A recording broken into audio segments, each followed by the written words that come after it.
Alhamdulillah Ustaz, sudah settle rakaman. Dipersilakan Ustaz. Okay. Bismillahirrahmanirrahim. Alhamdulillah wassalatu wassalamu ala Rasulillah wa ala alihi wa sahbihi wa wala.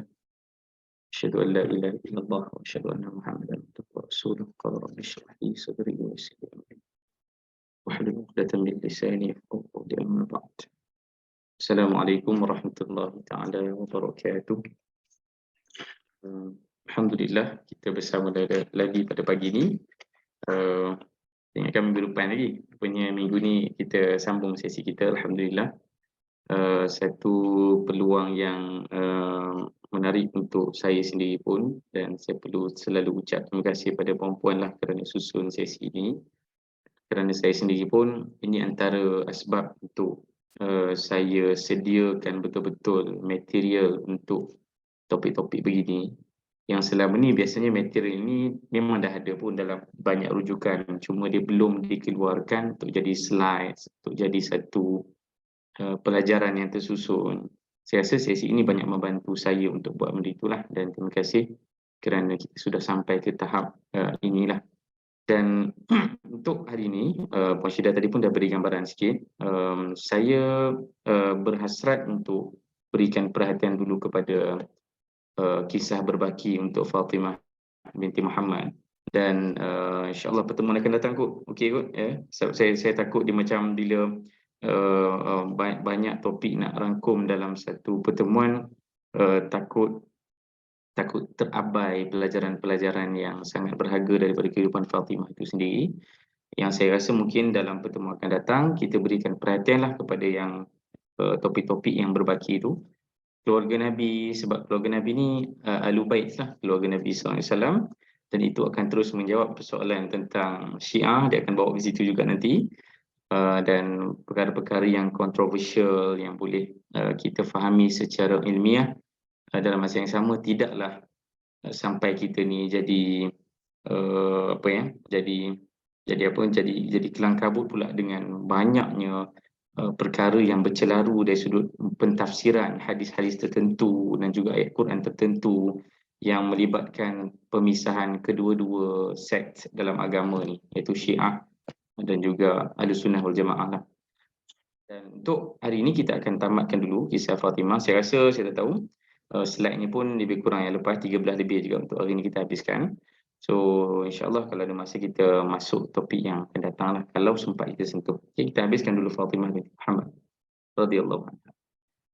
Hari ini saya ada satu benda yang special sikit lah saja nak kongsikan dengan perempuan. Dan benda ni berkait dengan Fatimah kerana inilah tempat lahir Fatimah, inilah tempat Fatimah membesar, dan sebab tu saya rasa saya kena kongsikan. Mungkin siapa yang ikuti saya di Sirah Center ataupun personal social media saya dah start sharing dah tentang topik ni, kerana saya baru saja beli satu buku. Buku dia tajuk dia ni, besar buku dia, The House of Khadijah. Buku ni sebenarnya dalam bahasa Arab, tapi dia translate ke bahasa Inggeris, The House of Khadijah. Penerbit UK. Maksudnya saya beli memang daripada UK lah. Dia berhabis duit lah beli buku ni. Sebenarnya buku ni saya harap saya dapat bahasa Arab je lah kan, tapi kalau nak beli dua-dua mahal lah. So saya beli satu je, saya kena pilih satu bahasa English lah kot, yang mungkin orang lain pun boleh manfaatkan sekali. So kenapa buku ni menarik, kenapa topik ni menarik? Kerana kita sangat kekurangan data tentang aspek arkitektur binaan, dan yang benda tu akan memahamkan kita tentang suasana rumah Nabi SAW. Ini saya pernah sebut beberapa kali sebelum ni sebenarnya, dan inilah dia gambar dia berdasarkan buku ni. Kamera saya sendiri tangkap ni sebab dalam Google tak ada pun gambar-gambar ni. Saya cuba cari juga gambar-gambar rumah Nabi SAW, diagramnya, gambar excavation yang mereka buat terhadap tapak asal rumah Nabi. So sebenarnya rumah Nabi SAW yang di Mekah itu sebenarnya dah tak ada dah, dah di kampus selama-lamanya. Satu kesedihan untuk kita semua, tapi buku ini merakamkan segala data yang ada, termasuk data-data excavation yang mereka buat. Sebab penulis buku ini sendiri pun, Ahmad Zaki Yamani, ini terlibat dalam proses excavation itulah. Dan ada gambar-gambar yang sangat banyak rumah sebenar Nabi sallallahu alaihi wasallam yang ada dalam buku ni, yang kalau Google pun tak jumpa lah sebenarnya. Ada jumpa gambar yang kabur-kabur je. Kalau dalam buku ni memang gambar yang ada resolusinya tinggi sikit lah untuk lihat rumah Nabi sallallahu alaihi wasallam. Dan ini rumah Nabi dengan Khadijah. Ini gambar pada zaman Banu Umayyah, tapi yang betul-betul keratan untuk rumah Nabi itu yang belah kanan. Belah kiri itu dia masjid yang dia extend pada zaman Banu Umayyah. Tapi yang belah kanan tu adalah rumah sebenar Nabi sallallahu alaihi wasallam. Dan rumah Nabi ni terpisah kepada 4 space. Ada macam ruang tamu sikit situ kan, kat bahagian depan. Kemudian bilik paling besar tu adalah bilik Nabi sallallahu alaihi wasallam dengan Khadijah. Bilik yang kecil ada 2. Bilik yang belah bawah itu adalah bilik kelahiran dan juga bilik Fatimah binti Muhammad. Sebab anak Nabi sallallahu alaihi wasallam yang kecil hanyalah Fatimah saja. Dan satu lagi bilik yang belah atas tu adalah bilik yang dinamakan bilik untuk Nabi solat, bilik untuk Nabi berlindung daripada kejahatan musyrikin Quraisy yang saya pernah sebut sebelum ni. Nabi ada satu rumah Nabi ni tak beratap. Pada zaman Banu Umayyah baru diletakkan atap di atasnya. Dan di bilik yang paling kecil itu bilik prayer room Nabi, bilik Nabi solat. Di situ adanya macam penghadang lah atap yang sederhana kecil di atas tu untuk Nabi berlindung daripada apa yang orang baling lah. Macam saya sebut, jiran Nabi SAW, jiran di kanan kiri Nabi adalah Abu Sufyan dan Abu Lahab. So kita boleh faham kenapa ada banyak hadis cerita tentang kejahatan Abu Lahab. Selama ni pun saya tak tahu di mana secara spesifik rumah Abu Lahab, tapi bila baca buku ni didatangkan data-data yang ada, memang rumah Abu Lahab itu dan Abu Sufyan sangat dekat, berjiran dengan rumah Nabi SAW, direct di sebelah rumah Nabi. So yang specialnya adalah kita tahu bilik Fatimah pun ada di situ bersama dengan Nabi sallallahu alaihi wasallam. Dan ini gambaran asalnya selepas excavation, maksudnya sepanjang sejarah, maksudnya sejak zaman Banu Umayyah sampailah zaman kolonial, post kolonial pada zaman Uthmaniyah. Bahkan rumah ini keadaan terakhirnya adalah di atas rumah Nabi sallallahu alaihi wasallam ni ada satu madrasah. Sebenarnya atas rumah Nabi SAW ni ada satu madrasah yang telah dirobohkan lah untuk proses excavation ni. Dan ini gambar terakhir yang kita ada lah.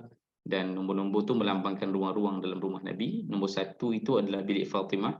Nombor 2 adalah bilik Nabi dengan Khadijah. Nombor 3 tu yang saya sebut tadi, bilik Nabi salat. Dan nombor 7 tu kalau perasan itulah rumah Abu Sufyan. Memang jiran betul dengan rumah Nabi SAW.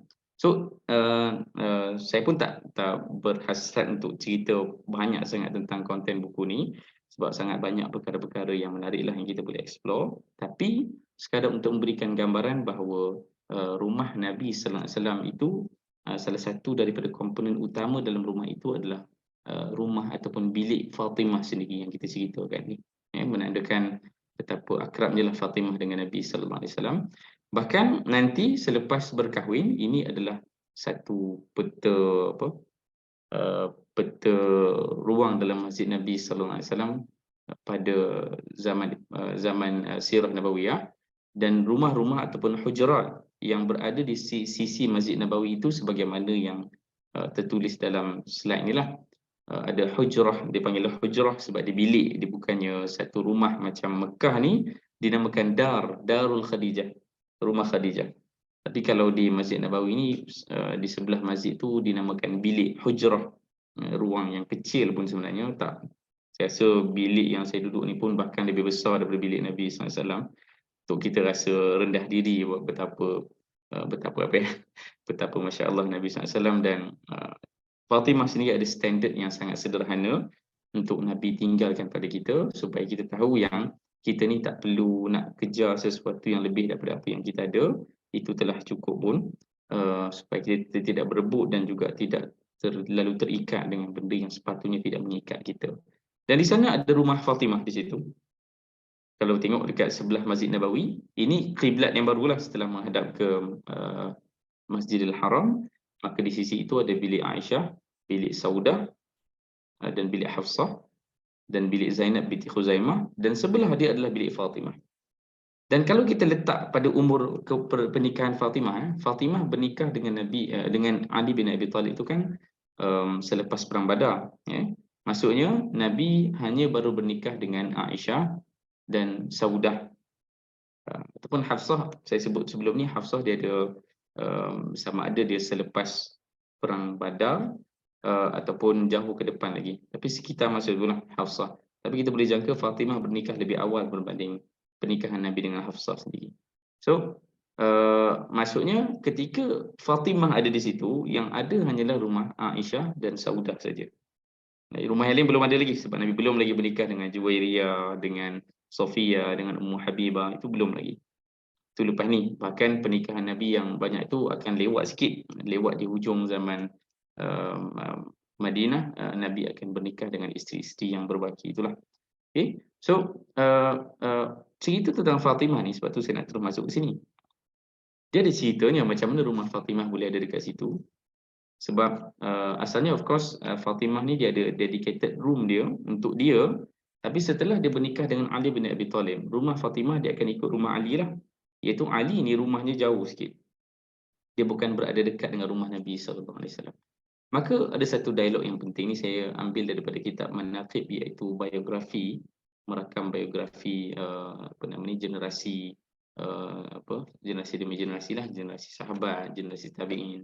Dan ini satu catatan berkaitan dengan bagaimana hasrat Nabi sallallahu alaihi wasallam untuk duduk dekat dengan Fatimah. Ini supaya kita faham macam mana rumah Fatimah boleh ada dekat situ. Sebab asalnya Fatimah ni bila berkahwin dia bukan duduk kat situ lah, dia duduk bersama dengan Ali bin Abi Talib jauh sikit. Dan Nabi sebut kepada Fatimah, inni uridu an uhawwiluka ilayya. Aku nak engkau duduk dekat dengan aku. Ini satu kata-kata yang ringkas, tapi kita faham kerinduan seorang ayah kepada anaknya. Dan dalam catatan pun menceritakan bagaimana Nabi sallallahu alaihi wasallam bila kita tahu bila Nabi pergi ke mana-mana, maksudnya ada mission perang ke ataupun dalam syariah ke, ataupun apa saja aktiviti yang Nabi nak bermusafir ke, bahkan Nabi nak pergi ke rumah isteri-isteri Nabi SAW, ada catatan-catatan yang menyebut bahawa Nabi SAW akan singgah ke rumah Fatimah dulu. So betapa committednya Nabi SAW ziarah rumah Fatimah, menandakan cinta Nabi SAW. Dan kita pun faham kerana itulah Nabi nak Fatimah duduk dekat dengan Nabi, supaya Nabi boleh kerap bertemu dengan Fatimah, ya. Dan Nabi sebut kepada Fatimah, inni uridu an uhawwiluka ilayya, aku nak duduk dekat dengan engkau. Faqalat li Rasulillah, dan Fatimah pun sebut pada Nabi SAW, fakallimu Harithah, cakaplah kepada Harithah bin Nu'man. Harithah bin Nu'man ni siapa? Dia daripada Banu Najjar. Saya pun semak, rupanya betul dia memang daripada Banu Najjar. Banu Najjar ni siapa? Banu Najjar adalah keluarga Nabi yang belah Madinah. Macam mana Nabi boleh ada keluarga kat Madinah? Siapa boleh ingat. Kan Nabi SAW kan atuk Nabi, Abdul Muttalib tu, kan dia kan memang dibesarkan oleh ibu daripada Yathrib. Cerita yang jauh sikit, ayah kepada Abdul Muttalib adalah Hashim. Hashim tu ketika dia meninggal dunia, dan dia meninggal dunia di Gaza, dia tidak meninggal. Dia ada satu waris yang orang Mekah tahu. Dan waris itu ada dekat Yathrib, dan mereka cari tak jumpa. Sampailah ada satu mission ni cari anak ke waris kepada Hashim ni, dan dia bertemu dengan seorang yang memang dialah akhirnya dipastikan itulah dia anak kepada Hashim, yang namanya Muttalib. Bukan Muttalib, namanya adalah Syaibatul Hamd. Syaibah, nama dia Syaibah, ya. Dan yang jumpa dia adalah adik-beradik dengan Hashim, namanya Muttalib. Dekat situlah akhirnya bila Muttalib ni adik-beradik dengan Hashim ni, dia bawa pulang Syaibah daripada Madinah, dia bawa balik ke Mekah.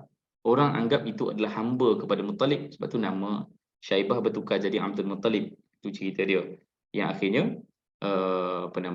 Abdul Muttalib ni jadilah ketua dekat Mekah, kan? So kat situlah susu galuhnya macam mana Nabi ada family dekat Madinah. Sebab salah satu daripada isteri Hashim adalah orang Yathrib daripada Banu Najjar. Antara Banu Najjar yang lain siapa? Abu Ayyub Al-Ansari. Sebab tu Nabi duduk rumah Abu Ayyub bila Nabi sampai kat Madinah, kan? Sebab Abu Ayyub ni keluarga Najjar yang merupakan susu galuh keturunan Nabi sallallahu alaihi wasallam daripada kalangan Ansar lah, orang Madinah. Maka Harithah bin Nu'man ni An-Najjari, seorang daripada Banu Najjar, dan orang Banu Najjar ni technically mereka ni pemilikan tanah mereka punya property memang duduk dekat dengan Masjid Nabawi. Bahkan kalau ikut cerita rumah Abu Ayyub tu pun adalah Banu Najjar, Memang masjid tu depan rumah Abu Ayyub je. Kan? Masjid Nabawi ni depan rumah Abu Ayyub je. Dan di sekeliling Masjid Nabawi kita boleh tahu yang kita boleh mengagak yang kebanyakan properti di situ pun dimiliki oleh Banu Najjar. Harithah bin Nu'man ni adalah daripada Banu Najjar dan Fatimah beritahu kepada Nabi SAW, kalau betul Nabi nak Fatimah duduk dekat dengan Nabi, fakallim Harithah bin Nu'man, beritahulah Harithah bin Nu'man an yatahawwala anni, untuk pindahkan aku, masukkan aku ke sini. Ini masya-Allah satu perkara yang unik tentang Nabi SAW adalah Nabi sentiasa terdidik dengan satu sikap yang sangat rendah diri, meskipun Nabi telah mencapai segala sebab untuk Nabi bersikap, bukanlah bersikap bongkar, tapi Nabi berikan arahan. Nabi boleh berikan satu arahan untuk kepentingan Nabi SAW tanpa orang curiga. Ada orang kat sekeliling kita macam tu kan, orang-orang yang kita hormat, guru-guru kita. Guru-guru kita ni kadang dia minta apa saja kita akan bagi, kan? Bukan sebab kita rasa takut ke ataupun kita ditekan oleh dia pun, tapi sebab kita hormat pada dia. Ada sebahagian orang dia mencapai tahap kehormatan tertentu yang menyebabkan kita nak beri segala-galanya pada dia, walaupun bahkan itu adalah kepentingan peribadi dia, tapi kita akan bagi sebab kita hormat dan cinta pada dia. Boleh jadi itu adalah guru kita, boleh jadi itu adalah ibu dan ayah kita. Kan? Macam ibu ayah kita kan, dia nak apa-apa kita bagi. Walaupun sebenarnya itu bukanlah untuk kepentingan family ke apa, untuk keseronokan dia, tapi kita nak beri sebab kita hormat dan sayang, cinta mereka. Dan ibu ayah kita bukan, barangkali ibu ayah kita tak susah pun, tapi kita nak beri juga sebab kita cinta pada dia. Tapi Nabi SAW ada satu akhlak yang sangat luar biasa. Bila Fatimah beritahu kepada Nabi yang minta je daripada Harithah bin Nu'man, sebab Fatimah tahu selama ni mana-mana rumah dekat sebelah tu, rumah Aisyah. Bahkan rumah Aisyah tu sendiri, rumah Saudah, adalah pemberian Harithah bin Nu'man. Dia yang memberikan properti itu kepada Nabi SAW. Dan beza dengan Masjid Nabawi. Masjid Nabawi ni dia ada milik seorang, siapa nama dia saya tak ingat dah. Ada milik orang lain yang Uthman ibn Affan beli properti tu. Ketika Nabi nak bina masjid dekat sini, Uthman ibn Affan beli properti itu daripada orang ni, yang orang tu miskin sikitlah. So itu saja harta yang dia ada, maka Uthman beli, makanya tanah itu dijadikan tanah Masjid Nabawi. Tapi untuk rumah-rumah Nabi di sebelah tu, Harithah bin Nu'man wakafkan untuk Nabi. Dan apa jawapan Nabi? Qad tahawwala Harithah anna hatta qad istahyaitu. Harithah ni dah banyak sangat berikan properti pada kita. Dan sampai aku rasa malu minhu. Dan untuk Nabi sebut perkataan istahyaitu, maksudnya apa? Nabi pun faham yang Nabi ada hak tu. Nabi pun faham bahawa ini keperluan Nabi untuk ziarah Fatimah, untuk family Nabi. Bukan orang jauh, Fatimah anak Nabi sendiri. Dan Ali bin Abi Talib yang merupakan anak yang Nabi jaga sejak kecil. Anak Abu Talib Nabi jaga sejak kecil. Dan ini bukan orang biasa-biasa ni, Fatimah ni. Dia adalah Sayyidah. Dia adalah Sayyidah, dia adalah seorang yang sangat mulia di sisi orang Madinah, dan di sisi ahli syurga Nabi pun dia akan jadi orang yang mulia. Bukan orang biasa. Maka Nabi pun faham apa yang Fatimah sebut tu make sense lah. Memang boleh pun minta pada Harithah. Dan boleh agak yang Harithah akan beri pun. Tapi Nabi SAW kerana akhlaknya terdidik dengan satu perasaan penting, iaitu istahyaitu, Nabi rasa malu. Kan? Sebab tu kita jumpa al-haya'u minal iman. Rasa malu itu sebahagian daripada iman. Kalau kamu tak malu, kamu buatlah apa saja yang kamu buat. Malu ni akhlak yang luar biasa lah. Dia adalah satu perkara yang boleh ikat kita, walaupun kita tak tahu peraturan, walaupun kita tak adalah betul-betul ada wujud satu peraturan yang mengikat kita. Contohnya hari ni kalau kita pergi kedai, orang sokok ke apa kan, ataupun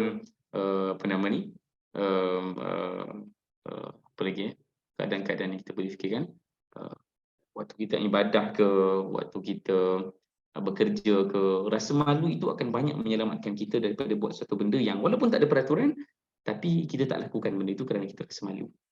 Dan rasa malu yang paling agung sekali adalah rasa malu dengan Allah Ta'ala. Dan Nabi SAW malu dengan Harithah, nak minta lagi ke? Fabalagha dhalika Harithah. Tapi cerita ni tetap sampai kepada Harithah, maksudnya keinginan Nabi SAW untuk duduk dekat dengan Fatimah itu diketahui oleh Harithah. Faja'a ila Nabi SAW, ya Rasulullah, innahu balaghani annaka tahawwala Fatimah ilaika. Aku dengar cerita engkau nak dekat dengan Fatimah. Wa hadhihi manazili.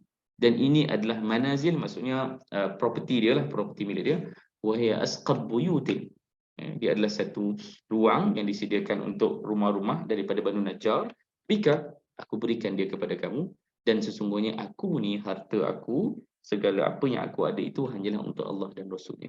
Dan ini satu jawapan yang Masya Allah kita tahu ia tidak mudah muncul di mulut kita, kerana sukar kita nak mengucapkan terus kalimah-kalimah yang spontan begini, kecuali kalau dia telah menjadi akhlak kita.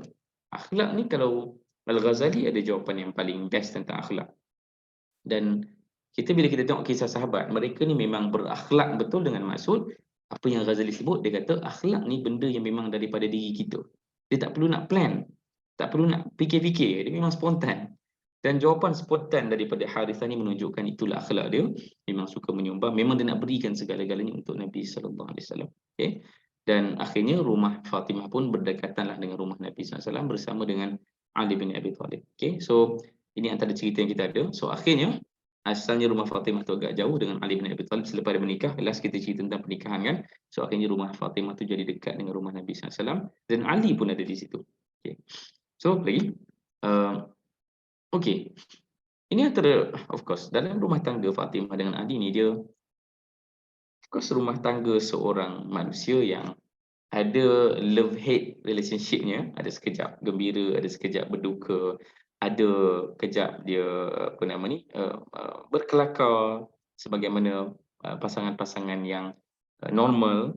Dan Ali bin Abi Thalib, untuk kita bayangkan, dia adalah seakan-akan anak Nabi juga, sebab Nabi jaga dia, besar di rumah Nabi sallallahu alaihi wasallam. Dan Fatimah seorang perempuan yang betul-betul dididik 100% oleh Nabi sallallahu alaihi wasallam. Kita boleh bayangkan, kalaulah kita rasa kita nak bias kan, kita akan fikir Fatimah ni mesti rumah dia penuh dengan ibadah serius, tak ada masa lah nak buat benda yang sia-sia kalau kita fikir kan. Tapi realitinya, rumah tangga Nabi SAW, Nabi telah pamerkan bahawa rumah tangga Nabi, anak Nabi sendiri pun ada juga dia punya cabaran, ada juga dia punya asam garamnya, yang bila kita baca tu kita akan lebih menghargai bahawa itu memang fitrah kita. Dan itu memang satu ujian Allah Ta'ala buat kita semua, termasuk anak Nabi sendiri, Fatimah. Dan ini adalah salah satu ceritanya, iaitu bila bernikah dengan Ali, Ali sebut pada Nabi sallallahu alaihi wasallam. Ini tunjuk bagaimana sahabat. Mereka ni belum berlumba untuk merasai dicintai oleh Nabi sallallahu alaihi wasallam. Bahkan mereka berlumba dengan isteri sendiri. Bahkan dengan isteri sendiri pun dia nak berlumba, maksudnya dia nak tahu, aku dengan isteri aku siapa lebih Nabi cintai. Bahkan isteri itu adalah Fatimah. Isteri dia adalah Fatimah. Kalau kita boleh agak, memang Nabi akan jawab Fatimah lah kan. Tapi dah kena Nabi beri jawapan lain. Tapi ini soalan yang selalu sahabat tanya kepada Nabi sallallahu alaihi wasallam, ya Rasulullah, ana ahabba ilaika am hiya? Siapa yang lebih engkau cintai, aku ke dia? Dan untuk seorang yang berkahwin cakap benda ni pada ayah mertua, saya tak tahulah saya pernah ke tidak cakap benda ni pada ayah mertua saya kan. Tapi untuk kita bayang, ini adalah ayah mertua Ali bin Abi Thalib. Ya? Dan adalah sangat awkward untuk menerima soalan ni. Dan of course Nabi SAW diutuskan dengan jawami'ul kalim. Kalimah yang keluar daripada mulut Nabi ni, Masya Allah, luar biasa. Okay? Ali bin Abi Thalib percaya yang memang setelah Nabi beritahu sebelum ni kan, Nabi sebut dalam sebuah hadis, la yu'minu ahadukum hatta akuna ahabba ilaihi. Kan? Tidak beriman kalian sehinggalah aku menjadi orang yang paling dia cintai. Kan?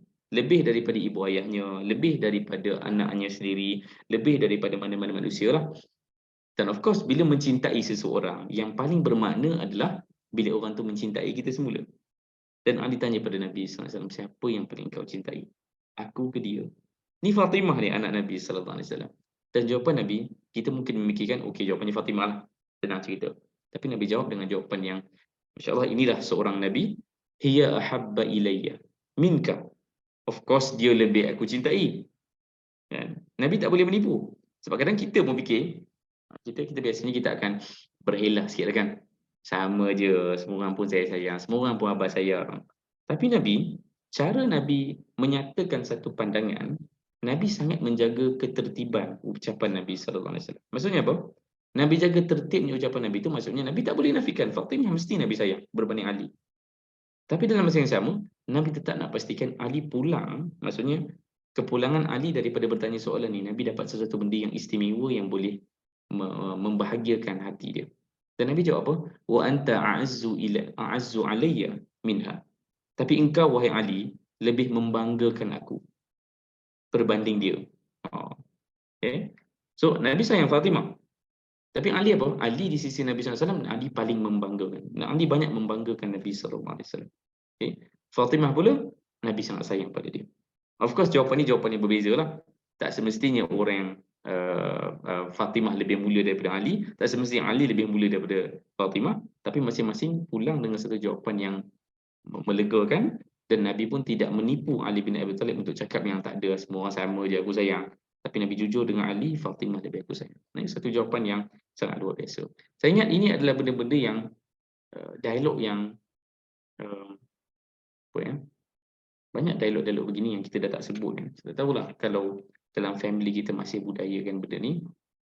Tapi kita lihat dialog Nabi dengan para sahabat, very awkward untuk lelaki dengan lelaki cakap benda ni. Uhibbuka fillah kan. Uhibbuka fillah, aku cinta engkau kerana Allah Taala. Itu pun saya rasa macam awkwardnya nak sebut kat kawan lelaki aku kan. Untuk puji Nabi sallallahu alaihi wasallam, Nabi puji sahabat, Nabi orang sahabat memuji Nabi, wajah Nabi seperti bulan, wajah Nabi seperti mentari. Untuk sebut kalimah itu kepada orang lain, dia jadi awkward sikit. Ya? Dalam rumah tangga pun kadang-kadang nak sebut kalimah ni setelah berkahwin, kadang-kadang kita anggap macam buang terbiat ke kan. Nak cakap lagi benda-benda macam ni kan. Tapi Masya Allah, family Nabi ni dia hangat dengan perasaan cinta tu. Kan? Ini kalimah-kalimah yang selalu disebut. Ya Rasulullah, Nabi ditanya, siapa yang paling kau cintai, aku ke dia? Dan mungkin kita boleh fikirkan macam mana untuk jadikan benda ini dialog-dialog yang kita boleh biasakan dalam rumah tangga kita, bukan kerana kita nak wujudkan situasi awkward tu. Sebab saya rasa dialog ni adalah dialog yang sangat kuat untuk remind kita tentang sebenarnya kita ni bertemu sebab apa. Kita ni serumah sebab apa. Rumah tangga kita ni dia boleh terikat sebab apa. Kalau bukan kerana cinta sesama kita lah. Dan kerana Allah Ta'ala. Sebab tu ini satu kalimah yang sangat penting untuk kita fikirkan bagaimana untuk dibudayai. Bahkan dengan anak-anak kita pun kan. Kita biasa sebut sayang anak kita semua kan. Tapi kadang bila dah semakin besar tu dah tak ada sayang. Masa kecil lah sayang kan, panggil dia sayang. Esok dah besar tak panggil sayang lah, panggil nama panjang lagi kan. Anak tu kalau panggil nama sampai nama ayah dia, ada risau dah kan. Maksudnya tengah marah lah tu kan. Tapi poin dia adalah kita dah tak panggil anak kita sayang bila dah sampai umur sekian-sekian. Dan kita bayangkan Fatimah dan Ali ni umur dah bernikah, dewasa dah. Nabi masih panggil mereka sebagai sayang kan. Nabi panggil Fatimah tu Bunayyah, wahai anak perempuan yang aku sayang kan. Bukan dengan nama wahai Fatimah, tapi ya Bunayyah, wahai anak kecil yang aku sayang kan. Satu kata-kata yang sangat luar biasa Nabi ucapkan ya. Next, ada satu peristiwa yang kita fikirkan apa yang kita boleh belajar dari cerita ni. Tapi ini kisah Ali bin Abi Thalib dan Fatimah yang penat dengan urusan rumah tangga. Semua orang yang bernikah, termasuk saya sendiri pun, tak tahu kalau perempuan terlepas daripada senarai ni, tapi saya rasa antara benda yang shock bila berumah tangga, yang mengejutkan, bukan shocked. Benda yang mengejutkan bila berumah tangga ni, pun kita sedar yang macam, oh banyak ya kerja rumah. Dulu macam, okey mak dah buat tu, kakak dah buat ni, aku buatlah apa yang berbaki kan.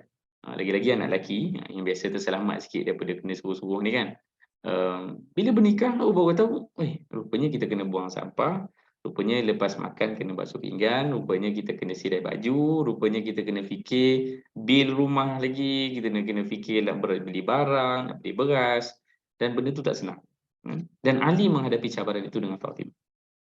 Ini normal, maksudnya ini cerita manusia biasa. Waqad ja'a Allahu abaki bisabyin fadhhabi fastakhdimihi. Dan Ali sebut ni pada Fatimah. Ayah kamu tu. Bila guna abaki maksudnya apa? Ini memang satu dialog yang rahmah. Satu dialog yang rahmah maksudnya apa? Ini adalah casual punya dialog. Ini bukan nak keluarkan hukum hakam ke apa, tapi untuk kita faham betapa ini adalah nature family Nabi sallallahu alaihi wasallam. Dan Ali beritahu pada Fatimah, ayah kamu tu ada seorang hamba perempuan yang baru. Sabin. Fadhhabi, kamu pergilah kepada ayah kamu, fastakhdimi, dan kamu mintalah pada ayah kamu, minta izin untuk jadikan dia tu sebagai hamba kita. Sebab kita ni penat buat kerja rumah. Wa ana wallahi qad tahantu hatta majalat yadai. Aku ni apa nama ni, dia kata aku telah tahantu ni maksudnya buat kerja-kerja apa ya? Apa nak, saya pun tak tahu istilah tepatnya apa. gandum tu yang dihancur-hancurkan tu, dia kena, saya tak tahulah zaman bila, zaman puan-puan merasai tak benda tu, zaman saya memang tak ada terus lah. Zaman sekarang kita dah ada tepung terus kan. Ini yang gandum kasar tu dia nak kena hancurkan dulu, dia nak kena lumatkan tambah air semua kan. Uli, tapi uli tepung beza dengan uli gandum kan. Itu kerja Fatimah. Sebabnya of course nak menguruskan rumah tangga dia. Dan jari jemari Fatimah ni dia jadi macam krem dah sebab buat kerja tu kan.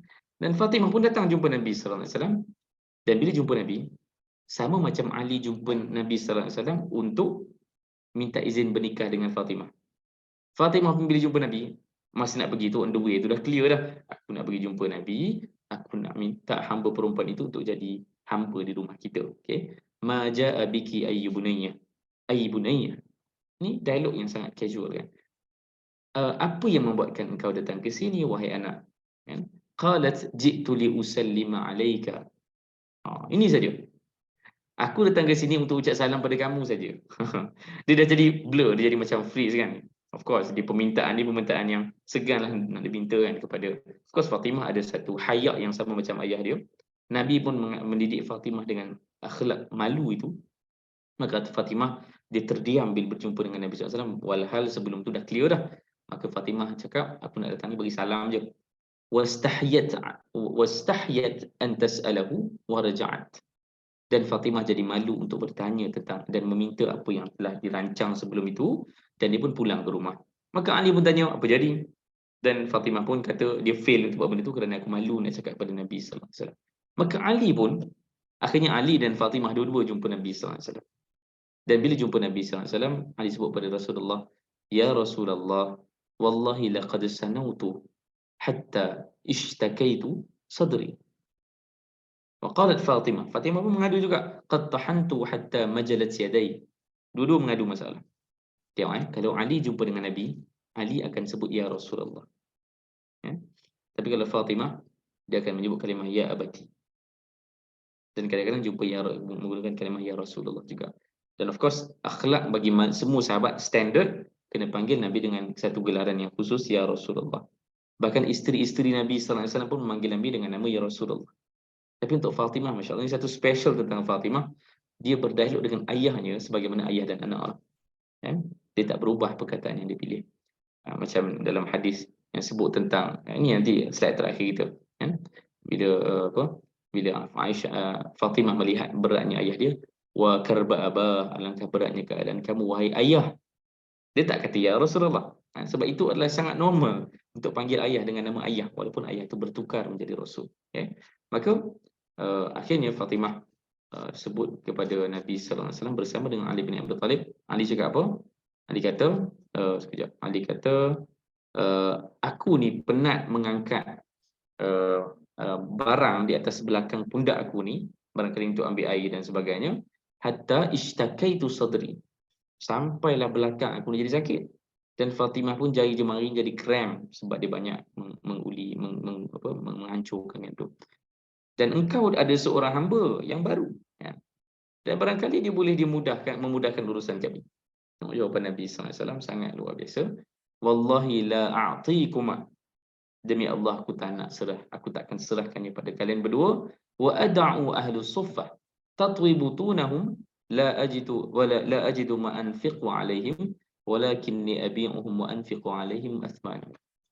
Dari mana datang hamba Nabi ni? Dari mana datang? Kalau kita tanyakan soalan tu kan. Kebanyakan hamba yang Nabi dapat, sumbernya ada dua. Yang pertama, orang memang datang kepada Nabi sallallahu alaihi wasallam untuk serahkan diri daripada Nabi. Untuk khidmat kepada Nabi sallallahu alaihi wasallam, dan mereka ni biasa dinamakan sebagai khadim lah. Kalau perempuan namanya ima ataupun aima. Dan ada satu lagi cara, iaitu sama ada orang berikan hadiah ataupun dalam perang ke, dalam mana-mana situasi ke, orang akan jadikan itu sebagai satu, bukanlah tebusan, tapi bolehlah guna istilah tebusan, supaya Nabi SAW rasa rasa bahawa pihak yang nak berjanji dengan Nabi SAW itu memang betul-betul tulus ikhlas berjanji dengan Nabi SAW, maka mereka berikan kepada Nabi hadiah. Okay? Maka kita boleh anggap yang ini adalah salah satu hadiah kepada Nabi SAW. Sebab Nabi takkan beli hamba. Nabi takkan membeli hamba. Maka bila Nabi dapat hamba, bukan Nabi sebab Nabi dapat hamba ni Nabi Nabi gunakan untuk diri Nabi SAW. Nabi jawab apa? Demi Allah, aku tidak akan berikan ini kepada kamu berdua, sedangkan aku tinggalkan Ahlus Suffah. Ahlus Suffah ni apa? Ahlus Suffah ni adalah mereka yang duduk di belakang Masjid Nabawi tu. Yang mereka ni bukanlah mereka ni orang luar pun, orang musafir yang tak ada rumah.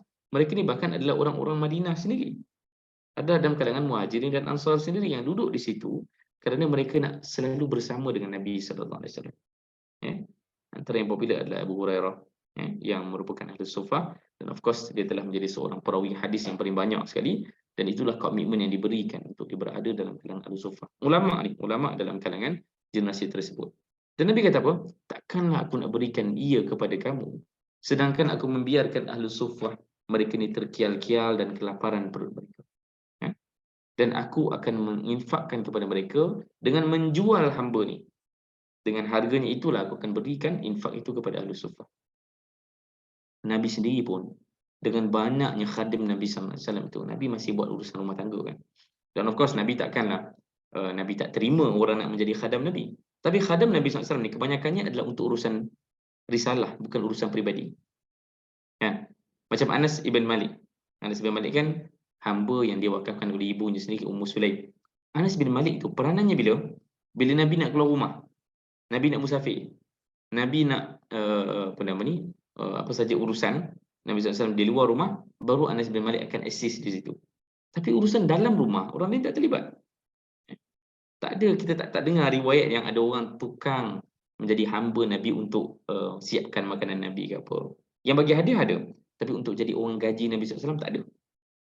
Yang ada adalah urusan-urusan dakwah tu akan ada orang yang akan assist Nabi SAW. Maka Nabi kata kepada Ali dan Fatimah, aku tak boleh beri. Kerana tidak adil kepada ahli Suffah. Mereka lebih perlukan berbanding kamu. Ini satu jawapan yang penting. Dan sambungan hadis ni, next, saya pecah 2 slide sebab hadis ni panjang. Faraja'a. Mereka berdua pun pulang. Fa'atahuman Nabi sallallahu alaihi wasallam. Begitu kita bayangkan, mereka pulang dengan kekecewaan. Rumah mereka kat mana? Sebelah kan. Mereka pulang daripada rumah Nabi, kecewa. Dan fa'atahuman Nabi sallallahu alaihi wasallam. Nabi pun pergi jumpa dengan mereka.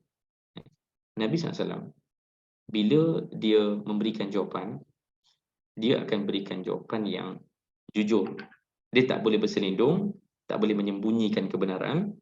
Dan dalam masa yang sama, of course, bila jujur ni mesti ada orang akan terluka kan.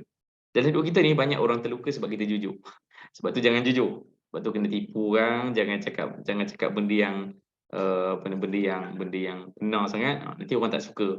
Tapi Nabi SAW, sikap Nabi adalah Nabi akan jujur. Nabi cakap pada Ali dan Fatimah, mana boleh, aku kena dahulukan orang Suffah. Tapi tengok, Nabi SAW akan cepat cover. Nabi tahu Fatimah dan Ali terluka, fa'atahuma. Nabi mendatangi mereka. Tengok powernya Nabi SAW. Nabi yang ziarah Fatimah dan Ali, dan depan ni akan ada banyak cerita bagaimana Nabi ziarah Ali dan Fatimah. Ini pun satu benda yang kita boleh improve juga dalam rumah tangga kita. Sebab kita mungkin expect, saya tak tahu, saya takut ni kena pada perempuan je lah, sebab saya ni generasi yang tak ada menantu lagi kan. Tapi kalau esok kalau ada anak ada menantu, jangan rasa segan ataupun rasa macam pelik lah, canggung nak kena ziarah anak kan. Sebab biasanya anak lah ziarah orang tua kan, kenapa kita pula ziarah dia. Tapi kalau ikut sunnah Nabi SAW, banyak cerita Nabi ziarah Fatimah. Banyak sangat. Sampai ada satu bab dalam sebuah kitab hadis, dia letakkan satu bab Nabi menziarahi Ali dan Fatimah. So, betapa serius Nabi menziarahi itu, sampai ada satu bab dalam kitab hadis yang menunjukkan yang ini benda yang besar lah yang Nabi lakukan. Maka Nabi fa'atahuma, Nabi datang kepada mereka, wa qad dakhala fi qatifatihima. Qatifah ni pakaian sebenarnya. Maksudnya Nabi datang kepada mereka, mereka sedang memakai satu pakaian. Pakaian yang sederhana lah. Maksudnya apa?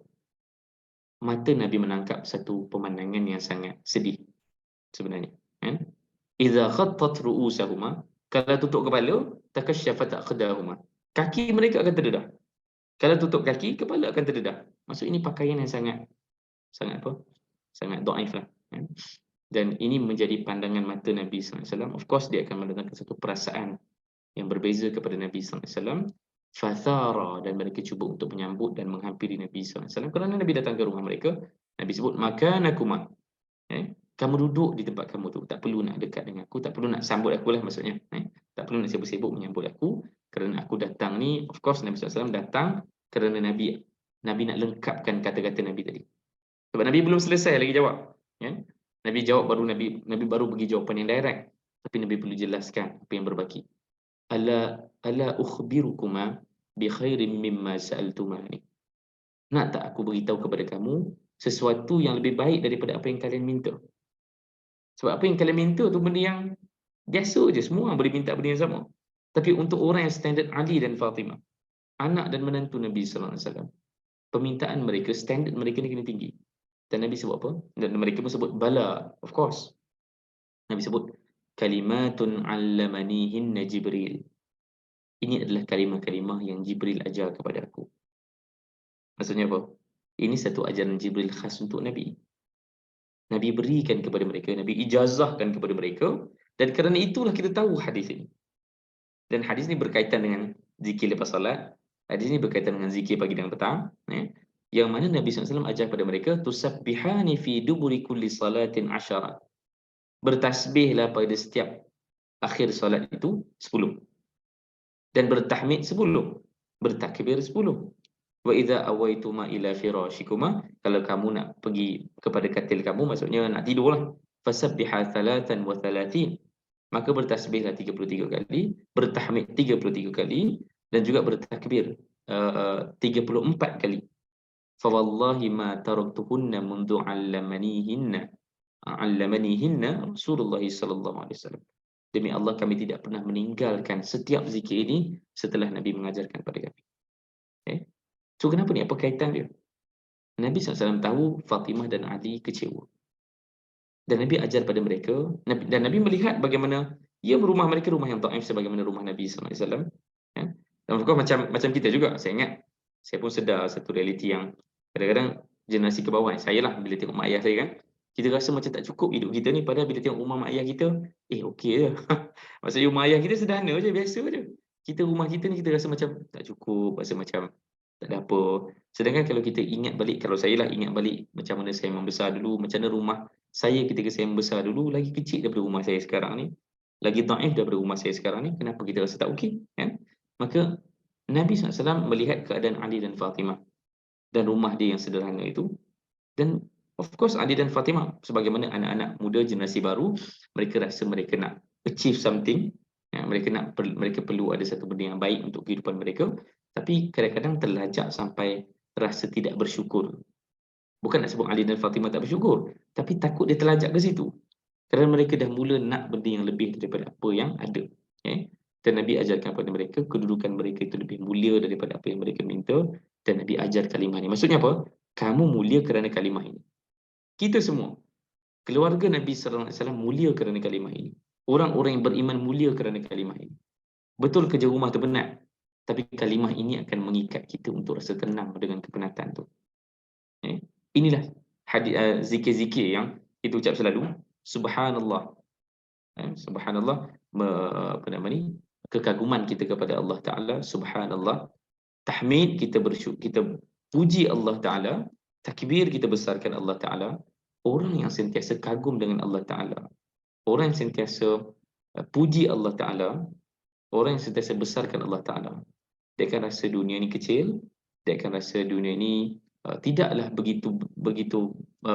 tidaklah terlalu terikat dengan apa yang ada di dunia ni, dan dia akan rasa ringan dengan apa yang dilalui dalam kehidupan dia. Inilah nilai spiritual dalam kehidupan kita. Kadang-kadang, kalau perempuan tengok generasi yang akan datang, termasuk generasi saya, termasuk saya sendiri pun, kadang-kadang terlalu terikat dengan benda-benda yang material untuk mendatangkan kebahagiaan. Kadang-kadang kita rasa, dulu kita tak ada, rumah kita tu sekalian kera lah. Dulu pun saya pernah duduk rumah yang sangat kecil, rumah yang sederhana kecil, rumah yang sebenarnya 2 tingkat tapi dia pecah 2 jadi townhouse. Kat PJ masa tu dengan wife saya duduk berdua masa tu, tak ada lagi anak, dan boleh faham, boleh bayang betapa teruknya keadaan kita masa tu. Yang dapur kita tu 2 langkah dah jumpa dapur. 2 langkah jumpa dapur, 3 langkah lagi masuk bilik kan. 5 langkah lagi dah rumah dah pintu depan. Nak parking kereta pun tak muat, terpaksa parking luar sebab porch dia sangat kecil. Untuk faham yang dulu kita pernah ada kehidupan begitu dan kita survive je. Kita rasa kebahagiaan kita sekarang ni terletak kepada rumah yang besar. Kita rasa kebahagiaan kita terletak kepada dapur yang dia ada kitchen cabinet, tabletop yang sempurna kan. So, kadang-kadang kita rasa benda tu membahagiakan, sedangkan dulu kita pernah pun bahagia dengan dapur yang kecil. Ya. Kita pernah pun bahagia dengan ke mana-mana pun naik motor. Ya.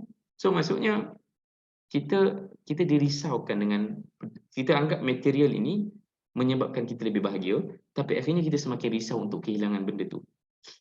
Sekarang pun saya sedar saya punya, ni bukanlah bukan aib sangat pun, tapi ini realiti kan. Dulu kalau tak ada kereta ataupun dulu kita naik motor kan, motor kita pun motor macam tu je, kita pun tak kisahlah orang nak langgar motor, bukanlah tak kisah orang langgar. Kalau motor kita tercalar sikit ke, lampu pecah ke, tak ada pun perasaan macam, perasaan tu macam pecah sekali.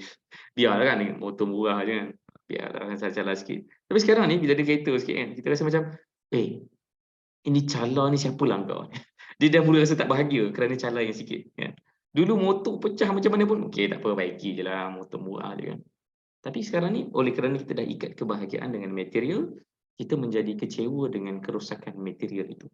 Jadi tak bahagia pula kita kan. Maka Nabi didik mereka dengan tasbih, dengan tahmid, dengan takbir, supaya mereka ni diikat kebahagiaan kehidupan Ali dan Fatimah ini diikat dengan puji-pujian kepada Allah Ta'ala, dengan syukur kepada Allah Ta'ala dan takbir kepada Allah Ta'ala. So ini satu pelajaran yang besarlah untuk kita semua, supaya bukanlah lepas ni maksudnya tinggalkan rumah, tinggalkan kitchen cabinet semua.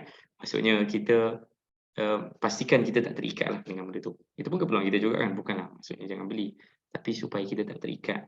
Dan banyakkan tasbih, takbir dan tahmid ini akan membuat kita terikat dengan kebahagiaan yang baru, bukan kebahagiaan yang material. Okay? Lagi, okay, ini adalah siri-siri mertua menyibuk yang saya tak tahu nak letak nama apa. Saya namakan mertua menyibuk. Mertua ke mentua, ejaan betul rasa mentua. Kerana dekat kering Ramadan, tak sediakan air. So, mertua menyibuk, ini siri-siri yang saya jumpa daripada kitab ataupun bab dalam hadis yang menceritakan Nabi ziarah rumah Ali dan Fatimah. Dan ini adalah siri-siri Nabi menyibuk menentu. Saya ingat ini isu yang real juga kan berlaku pada dinasti perempuan lah. Mungkin mak ayah saya pun ada rasa benda yang sama. Dia macam dilema, aku ni boleh tak menyibuk hal anak aku atau tidak kan. Dan anak pun akan rasa macam, mak ayah aku ni tak payahlah duk sibuk sangat urusan aku kan. So apa dia punya hak dia, apa dia punya kerangka dia. Dan barangkali ini adalah gambaran saja yang kita boleh letak. Kita belum nak buat konsep ke apa. Tapi sekadar gambaran cerita-cerita yang berkaitan Nabi menyibuk dalam kurungan kat situ supaya saya gunakan perkataan menyibuk ni untuk faham apa yang berlaku. Tapi perkataan menyibuk tu macam negatif kan. So saya letaklah koma sikit kat atas tu supaya faham yang itu bukan kalimah terbaik yang boleh diletakkan, tapi itu untuk mudah faham. Atan Nabi sallallahu alaihi wasallam bait Fatimah. Nabi pergi ke rumah Fatimah, falam yadkhul 'alaiha. Nabi tak masuk ke dalam rumah. Waja'a Ali fadzakarat lahu. Nabi pun datang dan Fatimah cerita pada Ali, Nabi tak masuk rumah. Sebab Nabi dah datang rumah Fatimah tapi Nabi tak masuk. Tak tahulah apa yang berlaku kan. Inilah ceritanya yang kita tahu ni saja. Zalika fadzakarahu lin-nabi sallallahu alaihi wasallam. Qala, dan Nabi pun sebut kepada Ali, inni ra'aitu ala babiha sitran mawshiyan. Kenapa Nabi tak masuk? Nabi nampak dekat depan pintu rumah dia ada satu penghadang yang cantik. Dan Ali sebut apa? Faqala mali walid dunya. Apalah, saya pun belum memahami syarah hadis ni, apa maksud mali walid dunya. Maksudnya aku ni dengan dunia tak ada ikatan langsung. Itu jawapan Ali lah. Maksudnya bukanlah sebab ini satu gambaran apa? Benda tu cantik, benda tu indah dan benda tu mahal. Benda tu adalah barang berharga dan diletak di hadapan rumah. Kita, maksudnya apa ya? Bila satu benda tu diletak di depan rumah, itu menandakan apa? Prestige kan? Itu pun kat rumah kita biasa pintu paling depan tu pintu paling mahal kan? Pintu paling cantik sekali adalah pintu depan lah. Kan? Kena kayu nyatoh kan, ataupun full aluminium yang 2 lapis tu kan? Ada security, ada tombol yang auto, yang digital punya tombol tu pakai cap jari je. Pintu depan lah. Pintu tandas tak ada nak pakai benda tu kan. Pintu tandas, pintu dalam tak nak, tak payahlah, payah-payah nak kena keluar duit kan. Kadang-kadang pintu depan je cantik, pintu tandas semua pakai cardboard je. Untuk cerita yang sebenarnya kita akan letakkan satu benda yang mewah dekat depan supaya orang value kita dengan benda tu. Walaupun sebenarnya hakikatnya dalam rumah ni semua benda-benda murah je. Tapi benda yang nampak ni kita akan letak benda dahsyat. Saya pun kenal beberapa ramai kawan saya yang kereta dahsyat. Oh, dia punya rumah je sederhana je. Maksudnya kereta ni dia ke hulu hilir kan, sentiasa nak jumpa orang kan. So kena tunjuk kereta yang besar sikit. Tapi bila pulang ke rumah tu, tak apalah, rumah kita biasa-biasa pun tak apa. Yang penting kereta ni yang tunjuk ke orang kan. Tapi tak, bukanlah nak judge kawan-kawan tu kan. Tapi kadang-kadang kawan pun bila bagi jawapan macam itulah. Ini adalah politik dalam berniaga. Kena tunjukkan benda yang orang suka kan, iaitu kenderaan yang besar sikit supaya klien pun rasa selesa dengan kita kan. Tapi poinnya adalah itu petanda satu benda yang prestige lah, melambangkan value rumah kita tu. So Fatimah letak satu penghadang yang cantik, maka Nabi tak suka. Nabi tak suka. Dan Ali sebut pada Nabi SAW, mali walid dunia, aku tak ada keinginan apa pada benda tu. Fa'ataha Aliyun fadzakara dzalika laha. Nabi pun pergi jumpa Fatimah dan cakap pada Fatimah, liya'muruni fihi bima syaa. Dia pasti nak aku buat satu benda dengan sesuatu dengan benda tu. Fatimah tahulah yang Nabi SAW tak suka dan Nabi mesti nak minta kita buat sesuatu. Qala tursilu bihi ila fulanin ahli baitin bihim hajah. Ali dah ada jawapan dah. Of course Nabi dah bagi tahu pada Ali lah.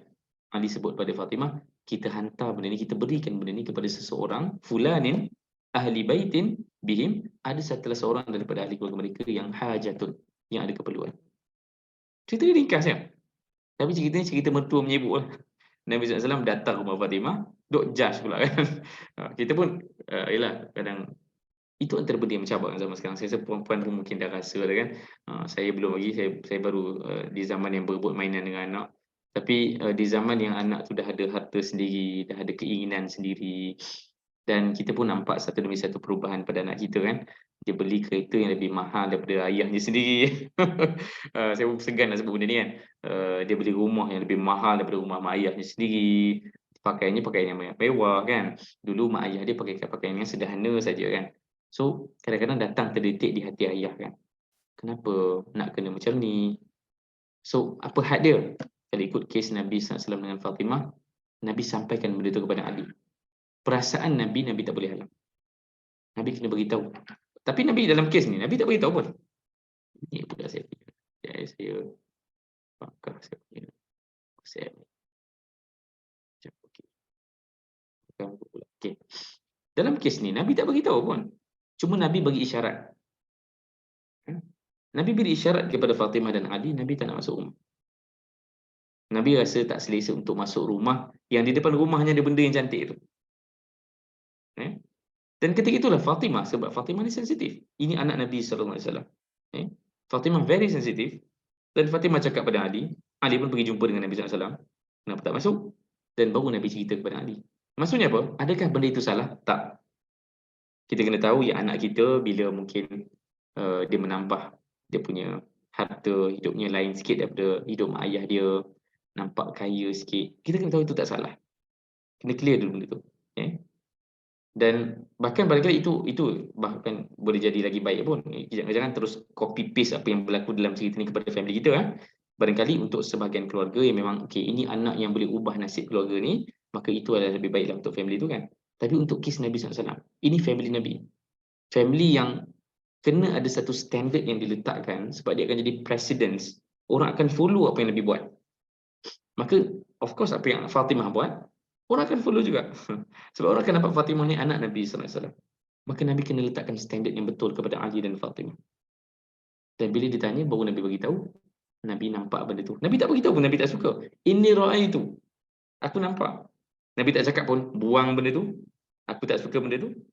Tapi Nabi beri isyarat yang Nabi nampak benda tu, dan sebab benda tu lah Nabi tak nak masuk. Dan Ali pun automatik, sensitif ni jiwa Ali ni, Ali terus faham yang sebenarnya Nabi tak suka. Dan Ali terus buat satu disclaimer kat situ, aku tak suka pun benda tu. Mali walid dunia. Maka Ali bin Abi Talib pun beritahu pada Fatimah, mereka berdua bersetuju secara terus. Selepas itu, directly selepas benda ni berlaku, dia menghadiahkan benda tu kepada orang yang lebih memerlukan.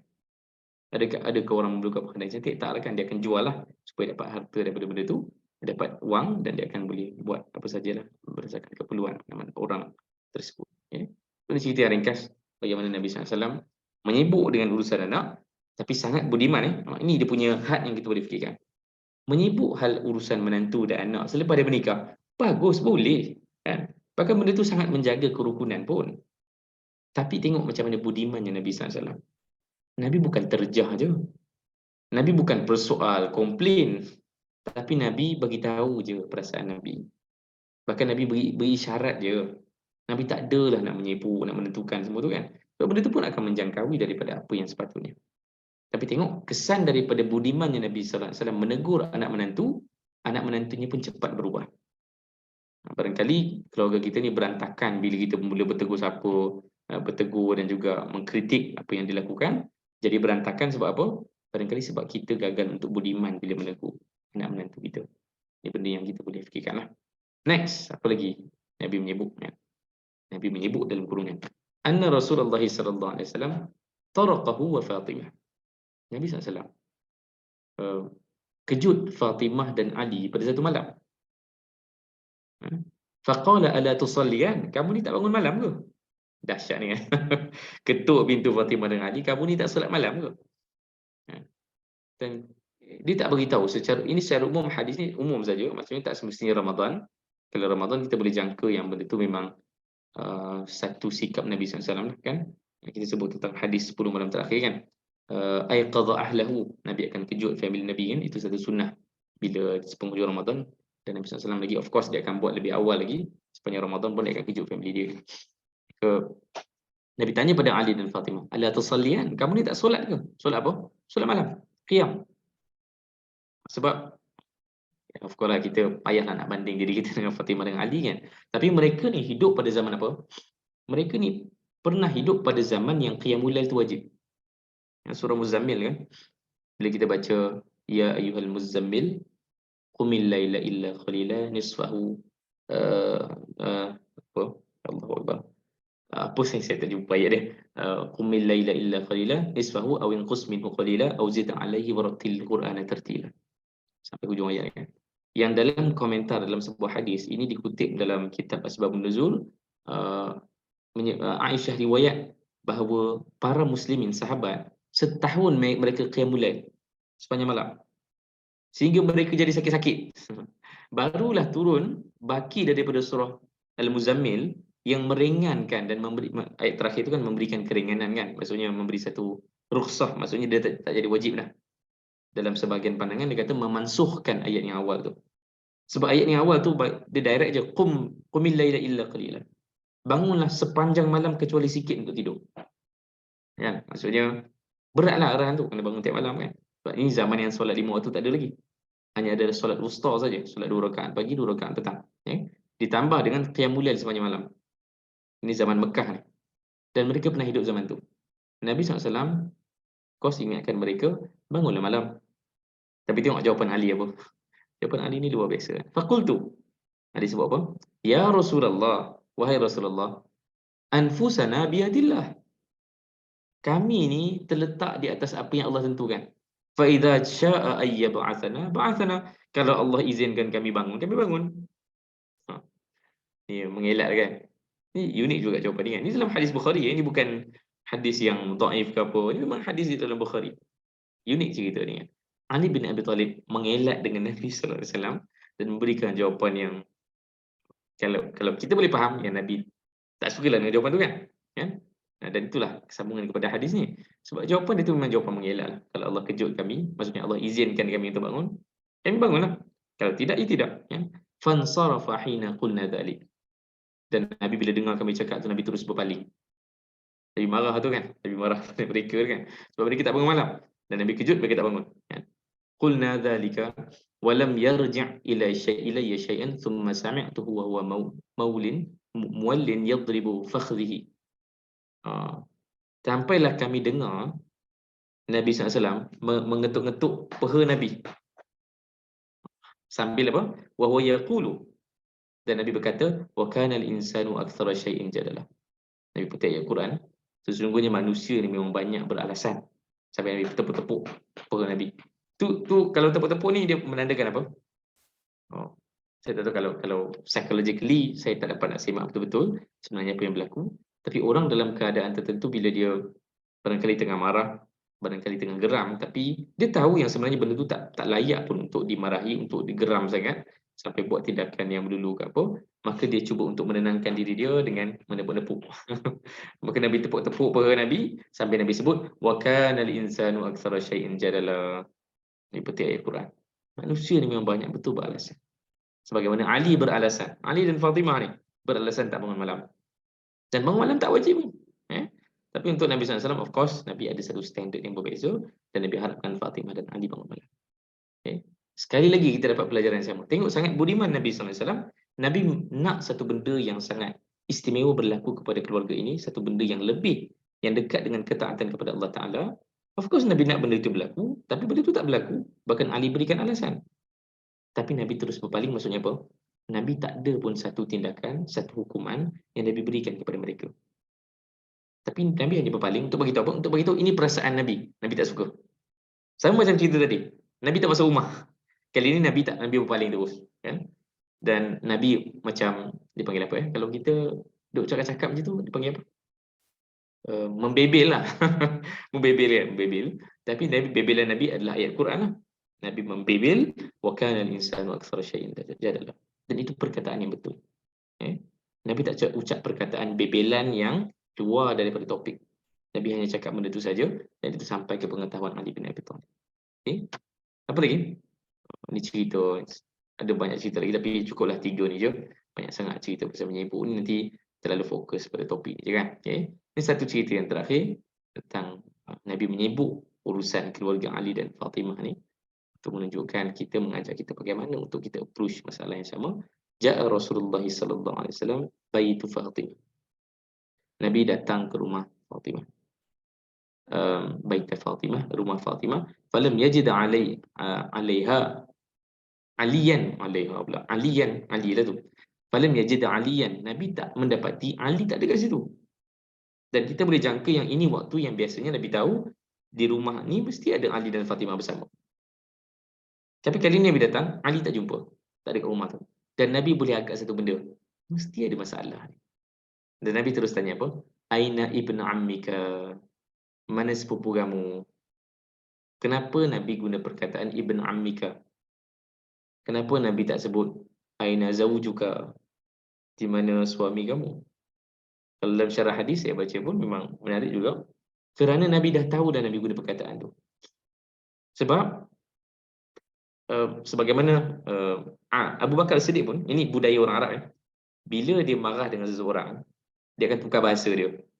Tapi tetap ada satu ciri akhlak yang baik lah, iaitu tak ucapkan perkataan jahat.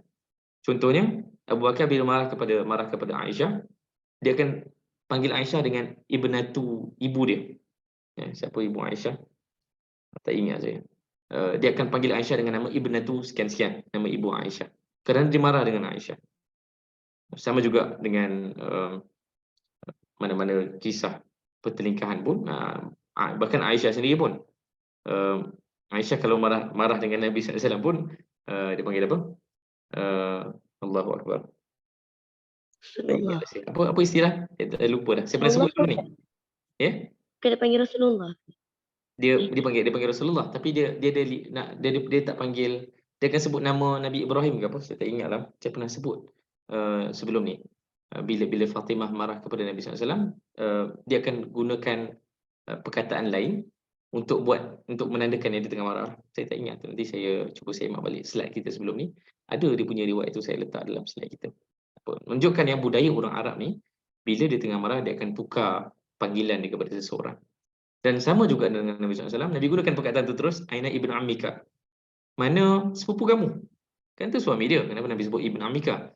Sebab Nabi tahu perkataan ni mungkin akan melegakan dia sikit lah. Sebab kalau Nabi sebut aina zawjuka, dia akan sebut, tidak, itu bukan suami aku. Itu ibn ammi kan. So Nabi terus direct je, Nabi tahu mungkin perasaan dia terganggu kan. Maka Nabi kata, di mana ibn ammik? Dan Fatimah terus sebut, Fatimah ni masya-Allah, dia pun sama macam ayah dia, benda yang clear je. Kana baini wa bainahu syai'. Ada sesuatu berlaku antara aku dengan diri dia, faghadabani, dan dia marah kepada aku. Fa kharaja falam yaqul 'indi. Dia keluar dari rumah dan dia tak beritahu dia ke mana. Faqala Rasulullah SAW lin insan, maksudnya Nabi Tanya kepada orang lain, unzur aina huwa, di mana Ali bin Abi Talib? Dan rupanya orang bagi tahu Ali itu ada dekat masjid, dia sedang baring. Raqid itu huwa fil masjid raqidun. Raqid itu merujuk kepada satu keadaan orang yang macam bermalas-malasan. Dia macam orang pagi puasa kan. Terbaring kan, terbongkang dia. Itu namanya raqid lah tu. Dia macam tak macam bukan manusia. Dia macam tak hidup lah gitu kan. Tak ada mood kan, raqid. Faja'a Rasulullah. Ini realiti orang bergaduh. Saya rasa pengalaman kita bergaduh dalam keluarga kita pun itulah kita buat. Kita kan macam moody, tak boleh buat apa-apa, termenung kan. Tengok makanan pun tak lalu makan, jemur kain pun tak jadi. Semua tak jadi kan, raqid. Faja'a Rasulullah sallallahu alaihi wasallam wa huwa muttaji'. Qad saqita rida'ahu an syaqqihi wa asabahu turab. Nabi pun mendatangi Ali dan Ali ini dalam keadaan baring. Rida' dia punya selendang dia pun dah jatuh. Dan badannya penuh dengan turab. Badannya penuh dengan debu, pasir. Tanah lah, tanah, turab. Sebab dalam masjid pun ada tanah. Masjid Nabi adalah tanah. Tapi nak cerita keadaan Ali ni kerana selekehnya dia sebab dia sangat raqid tu, dia sangat moody sikit. Maka keadaan tu macam tak terurus lah, penuh dengan tanah. Maka Nabi SAW pun membersihkan badan Ali. Wa yaqulu qum aba turab, qum aba turab. So Nabi panggil Ali, ya Aba Turab, bangun. Ini perkataan yang sangat unik untuk disebut kepada mana-mana orang pun, kan? Dan Nabi sebut kepada Ali, wahai Abu Turab. Abu Turab maksudnya apa? Bapa kepada tanah. Ya, merujuk kepada apa? Merujuk kepada tanah yang penuh di atas badan dia. Dan Ali bin Abi Talib dikatakan dalam kitab Manaqib menceritakan antara gelaran Ali bin Abi Talib yang lekat adalah Abu Turab. Ali ni popular dengan nama Abu Turab. Kerana cerita ni, kerana Ali begitu menghargai apa yang berlaku dan para sahabat pun melihat ini satu dialog yang sangat istimewa antara mertua dengan menantunya, dan Nabi sebut Ali bin Abi Talib, bangun. Ya. Dan saya pun tak pasti kenapa riwayat yang terhenti di situ, sebab saya pun semak adakah riwayat ini ada lebih panjang, saya tak jumpa. Memang ini saja riwayat penuh dalam Al-Bukhari, dan kita tak tahu apa yang Nabi akan berdialog dengan Ali, tapi daripada cerita yang ada ni menunjukkan bagaimana Nabi SAW sangat care dengan apa yang berlaku. Of course, Nabi sangat sedih bila Fatimah sedih. Nabi akan marah kalau ada orang buat Fatimah marah. Maka dalam kes ni bagaimana kalau menantu buat Fatimah marah? Ya. Sebab dia bergaduh dengan Fatimah. Dia ada satu benda yang berlaku menyebabkan dia marah Fatimah. Dan of course Fatimah akan kecewa, akan sedih. Maka Nabi cari Ali bin Abi Talib, dan ini telah berlaku satu dialog yang sangat ringkas, satu situasi yang simple. Nabi cari Ali dan Nabi sebut, ya Abu Turab. Menunjukkan Nabi care kepada mereka dan Nabi nak terlibat dalam menyelesaikan masalah ni. Dan kita boleh agak yang Nabi SAW tidak akan terlalu banyak bertanya tentang masalah anak-anak Nabi. Ketika Nabi mendengar yang Fatimah cakap ada satu benda berlaku antara aku dengan dia, Fatimah pun tak buka aib keluarga dia, Nabi pun tak korek apa aib yang telah berlaku. Ini antara benda yang kita boleh belajar sebagai mertua. Ini bukan untuk saya lah kan, untuk perempuan yang boleh, yang dah ada menantu semua. Ini antara benda yang kita kena tahu, yang anak dan menantu kita berhak untuk merahsiakan apa yang berlaku antara mereka. Sekejap, bateri saya habis. Okay. Anak dan menantu kita berhak untuk merahsiakan apa yang berlaku, dan kita perlu tahu yang kalau kita tahu itu adalah aib mereka.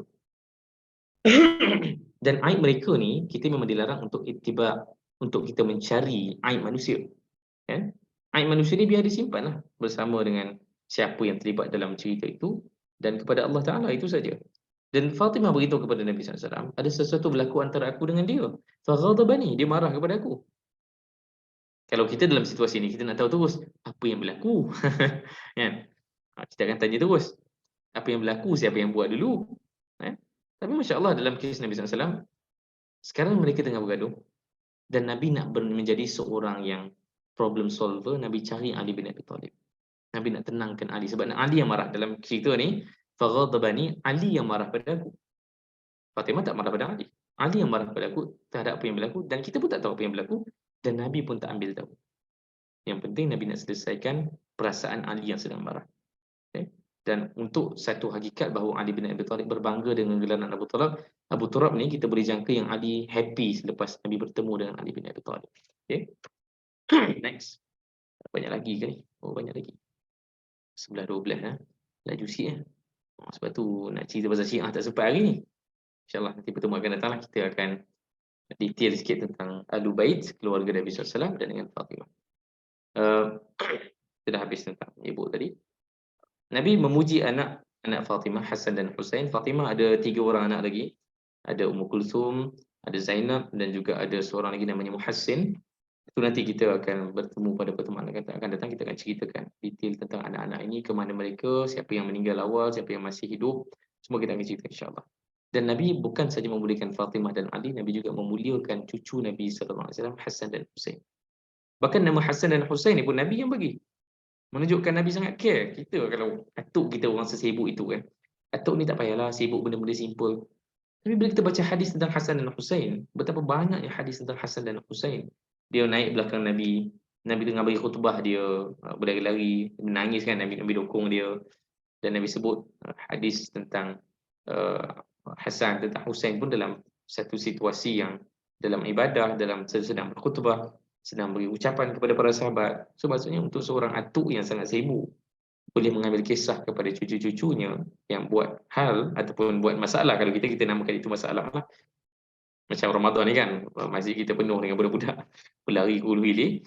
Untuk Nabi SAW melihat itu sebagai satu perkara yang Nabi perlu hargai juga. Nabi angkat Hasan, Nabi angkat Husain, Nabi dukung mereka, Nabi kucuk kepala mereka, Nabi cium rambut mereka, menunjukkan Nabi sangat sayang bahkan kepada cucu Nabi SAW. Okay. Ada 3 cerita menangis ke ujung, tak kita simpan. Ini adalah hadis yang istimewa tentang keluarga Fatimah. Dan hadis ini adalah hadis yang paling banyak digunakan oleh Syiah. Okay. Tapi cerita tentang Syiah saya akan sebut nanti. Hadis ini saya ringkaskan terjemahan dia. Nabi SAW, satu hari Nabi keluar dalam keadaan Nabi SAW memakai satu maraton murahal, ni maksudnya satu kisah. Hadis ini pun dinamakan hadisul kisah. Hadisul kisah. Nabi ada satu pakaian yang besar, macam jubah besar orang Arab tu, yang biasa imam pakai tu kan, yang boleh terbuka tu. Dan Nabi pakai benda tu, dan itu berwarna hitam, min sya'din aswad, maksudnya pakaian berbulu hitam.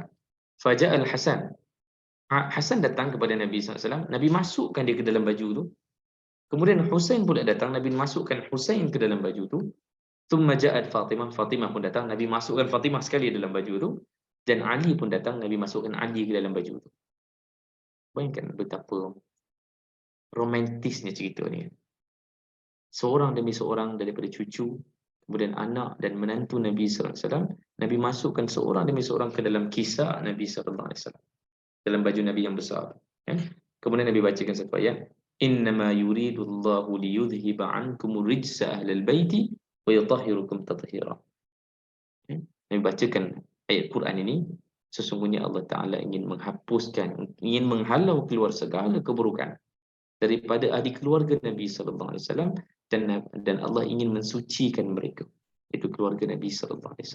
Okay? Dan dalam pakaian Nabi ketika itu adanya Hasan, Husain, Ali dan Fatimah. Dan of course kita pun tahu bahawa ketika ini barangkali anak Nabi yang masih hidup hanyalah Fatimah dan juga paling-paling pun Zainab ataupun Ruqayyah begitu. Sebab Zainab dan Ruqayyah pun akan meninggal dunia sepanjang hayat Nabi SAW. Dia tak sempat pun sampai ke ujung. Maka kita boleh agak yang barangkali Fatimah saja yang masih hidup ketika itu. Sebab itu Fatimah saja yang ada dalam hadis ini. Dan ini satu-satunya anak yang Nabi ada yang masih survive. Maka Nabi ada satu cinta yang istimewa kepada Fatimah. Dan kita pun faham kenapa Syiah guna hadis ni. Sebab ada nama Ali kat situ, ada nama Hasan, ada nama Husain, ada nama Fatimah. Semuanya ada, cukup. Maka mereka gunakan hadis ni untuk mengangkat Ali bin Abi Thalib dan juga Imam 12 mereka. Okay? So ini adalah tiga rangkuman cerita terakhir. Itu saja 3 slide terakhir. Dan akan membawa kepada perpisahan kita dengan Fatimah binti Muhammad dan cerita beliau. Iaitu cerita pertama adalah ketika Nabi SAW pulang daripada musafir dan Nabi SAW nampak Fatimah menangis. Faqala laha ya bunayya ma yabkiki. Wahai anak perempuanku, apa yang membuatkan kamu menangis? Dan Fatimah sebut kepada Nabi SAW, ya Rasulullah, ala araka sya'than nasaban qad ikhlawlaqat thiyabaka aku melihat engkau sya'san nasaban, ni maksudnya rambut tu kusut masai. Maksudnya Nabi tu, keadaan Nabi tu macam tak terurus. Dan pakaian Nabi tu jadi compang-camping. Ya. Dan Fatimah kecewa melihat pandangan ni. Sebab dia sangat sedih melihat ayahnya sejak daripada awal, sejak daripada bersama dengan ayahnya ketika di era Mekah, sampai sekarang. Ini adalah cerita di hujung hayat Nabi SAW. Nabi masih dalam keadaan yang begitu. Maka Aisyah sedih, dia menangis. Qala faqala, fala tabki, janganlah menangis wahai Fatimah. Fa inna Allah Azza wa Jal ba'atha abaki li amrin la yabqa ala dhahril ardi baitin madarin wala sya'rin illa adkhala Allah bihi azza aw dhil aw azzan aw dhillan hatta yablugha haitsu balagha al-layl. Allah mengutuskan ayah kamu wahai Fatimah untuk satu urusan yang tidak akan ada satu rumah pun, baik di Madar ni, Mudar ataupun Madar ini maksudnya bandar.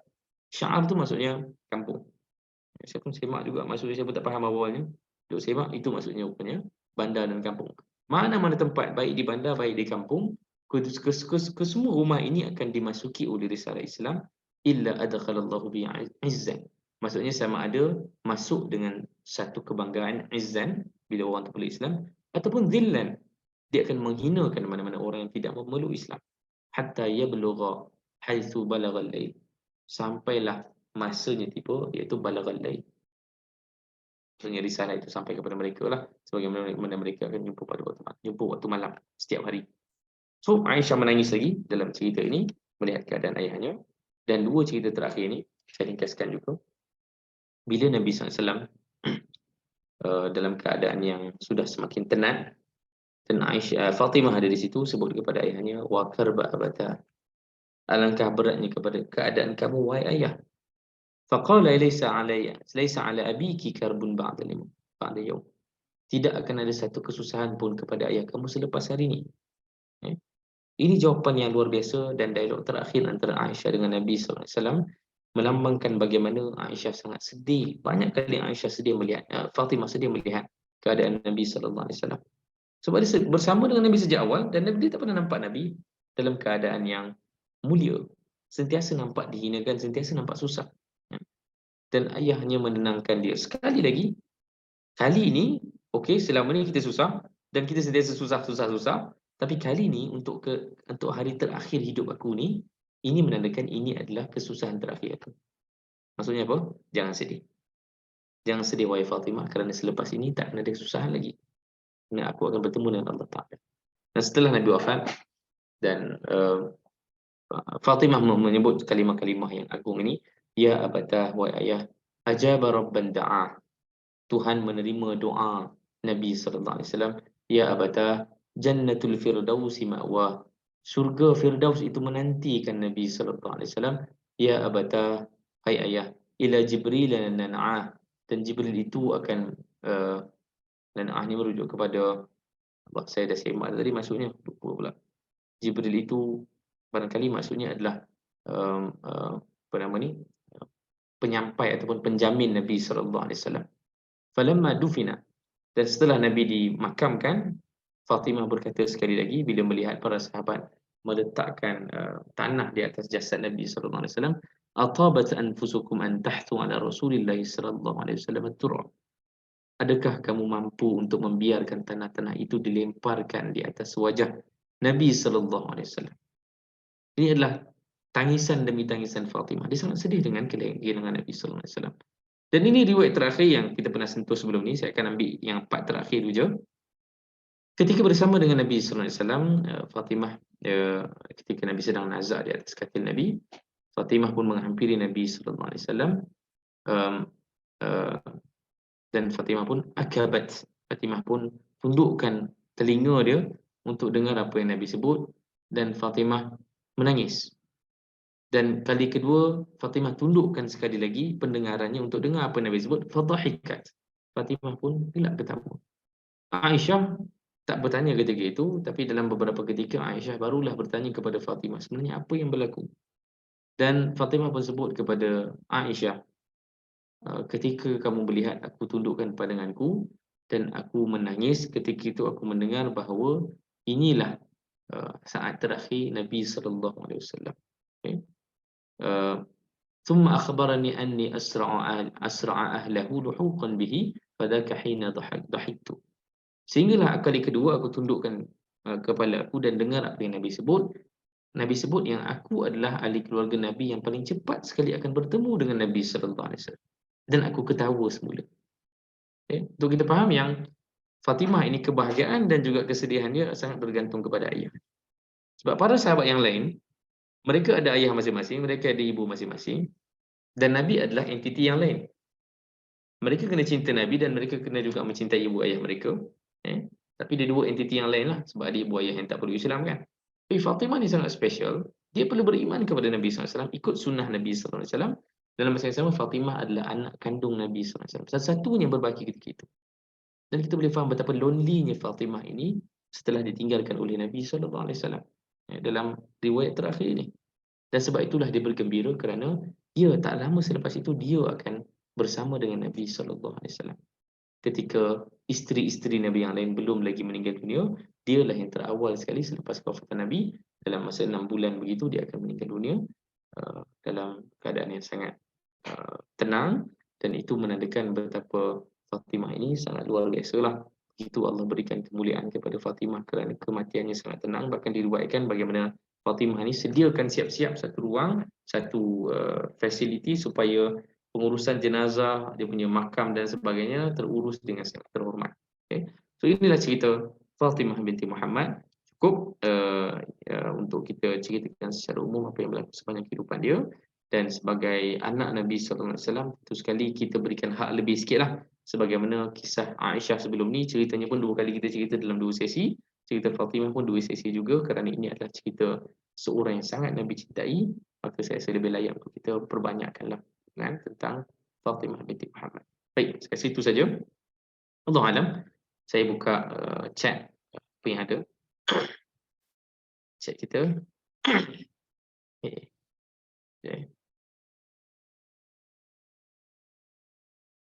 Ya, Fatimah panggil Nabi sebagai abah. Betul? Oh, dia soalan yang bawah dah. Itu berdasarkan hadis tadi juga saya sebut tentang ya abatah tadi kan. Fatimah panggil ayah sebagai ayah. Saya cuba juga nak memikirkan ada tak Fatimah panggil Nabi sebagai Rasulullah. Tapi kalau ada pun kita tak anggap benda tu weird lah, sebab kedua-duanya boleh berlaku. Kerana memang kena panggil Nabi dengan satu gelaran yang khusus, sekerana Aisyah pun panggil Nabi Rasulullah, Khadijah pun panggil Nabi Rasulullah. Maka anak pun sama memanggil Nabi SAW sebagai Rasulullah. Tapi tetap ada riwayat yang mengatakan Fatimah memanggil dengan gelaran yang intimate kepada Nabi SAW sebagai abi, sebagai ayah. Okey, sekejap lagi.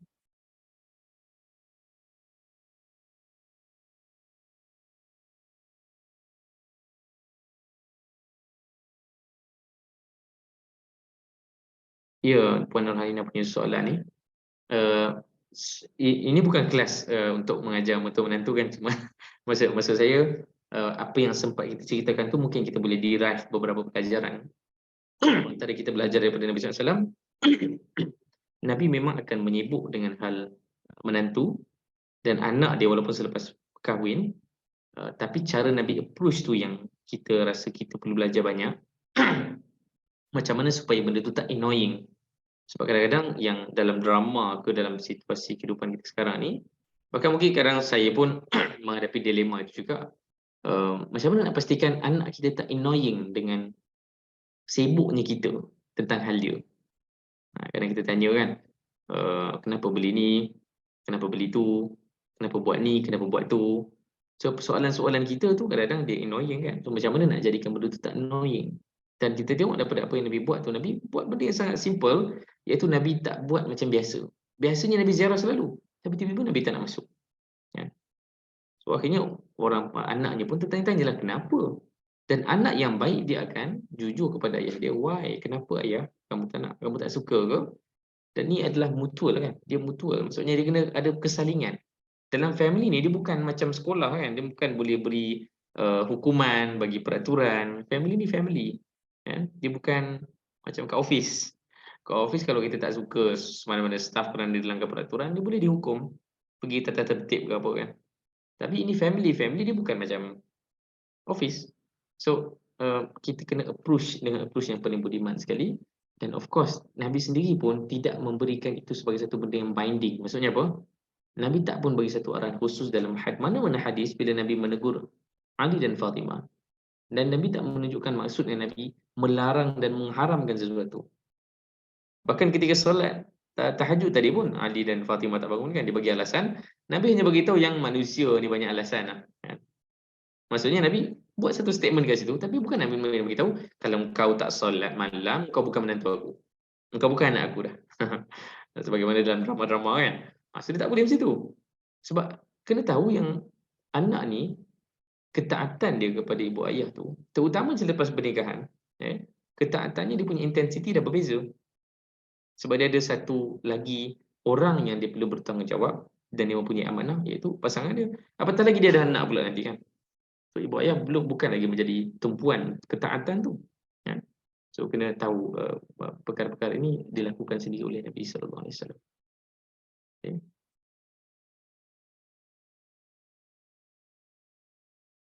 Kita